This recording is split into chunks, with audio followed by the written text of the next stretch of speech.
Shalom saudara, bertemu lagi dengan saya di dalam program perkuliahan jarak jauh yang diadakan oleh Universitas Pelita Harapan.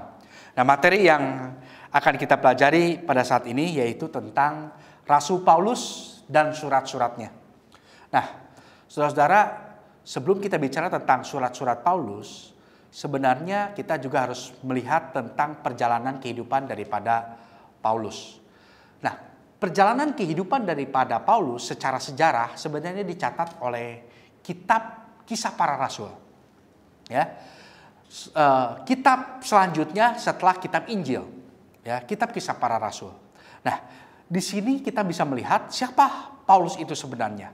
Paulus sebenarnya adalah orang yang pada mulanya begitu membenci umat Allah. Ya, dia mengejar-ngejar umat Allah, bahkan dia membunuh umat Allah. Dia tidak suka dengan kehadiran Kristus waktu itu. Dia tidak percaya dengan apa yang diajarkan oleh Kristus. Nah, tetapi kita tahu bahwa akhirnya Paulus ini ditangkap oleh Tuhan atau dipertobatkan oleh Tuhan sehingga dia dipakai oleh Tuhan secara luar biasa. Bahkan tulisan-tulisan penggembalaannya itu akhirnya di kanon atau dimasukkan di dalam kitab suci yang kita pelajari. Ini merupakan suatu catatan sejarah keselamatan yang Tuhan masukkan atau Tuhan izinkan melalui Paulus. Nah, saudara-saudara sekalian, tadi saya sudah bilang bahwa Paulus dicatat di dalam kehidupannya itu di dalam kitab Kisah Para Rasul. Nah, kalau kita memperhatikan di dalam pasal ke-7 di dalam Kisah Para Rasul, tokoh Paulus itu baru dimunculkan pertama kali. Ya. Pertama kali dia dimunculkan bukan dengan nama Paulus, tetapi dengan nama Saulus. Itu di dalam peristiwa apa? Yaitu di dalam peristiwa Stefanus, salah satu diaken yang dipilih oleh Petrus waktu itu atau oleh para murid waktu itu, para rasul waktu itu dirajam batu. Ya, dibunuh dengan dirajam batu. Ya, Stefanus adalah martir pertama orang Kristen, saudara sekalian. Ya, nah, dicatat di dalam pasal ke-7 itu, di dalam bagian terakhir Stefanus dibunuh itu, dikatakan bahwa Saulus ada di situ. Dan Saulus setuju dengan Stefanus dibunuh.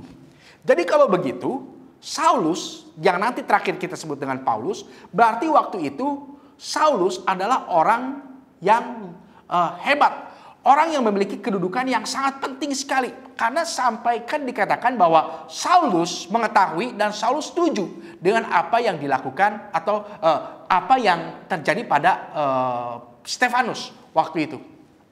Nah, memang Saulus ini atau Paulus ini merupakan memiliki latar belakang yang sangat berbeda dengan orang-orang umat Tuhan atau bangsa Israel pada umumnya, saudara sekalian.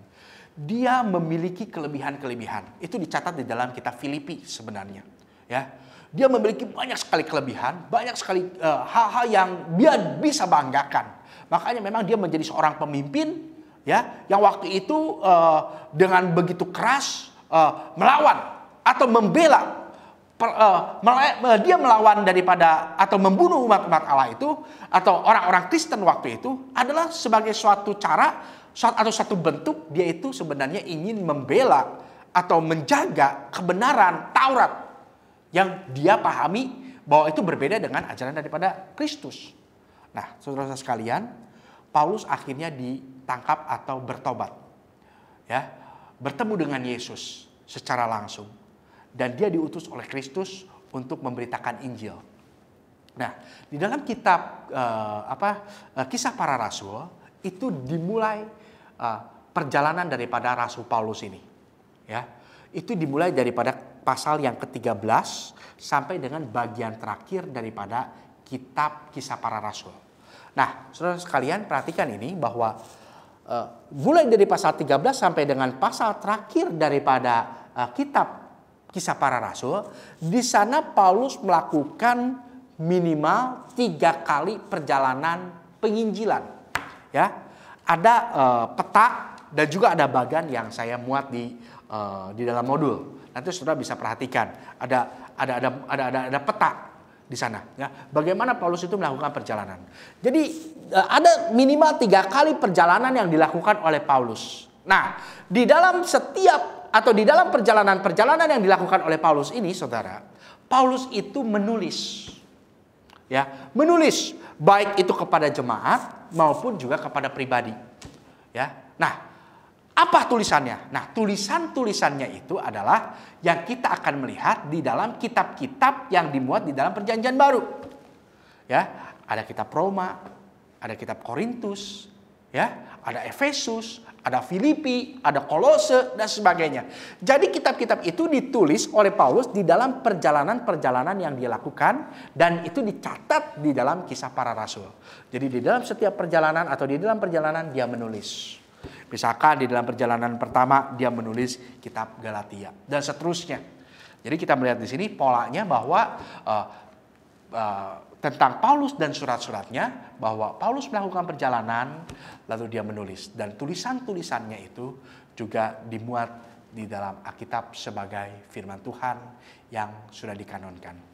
Kiranya kita boleh melihat hal ini, ya. Dan di dalam bagian-bagian selanjutnya di dalam materi kita akan sedikit mengupas tentang apa saja isi daripada kitab-kitab itu.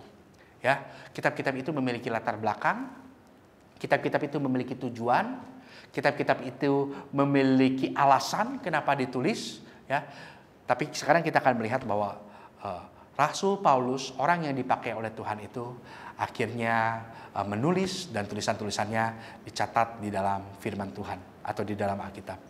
Kiranya Tuhan Yesus memberkati kita boleh mengerti bahwa orang dengan latar belakang bagaimanapun juga Tuhan bisa memakai orang itu secara luar biasa. Kiranya itu sungguh-sungguh bisa memberkati kita. Amin.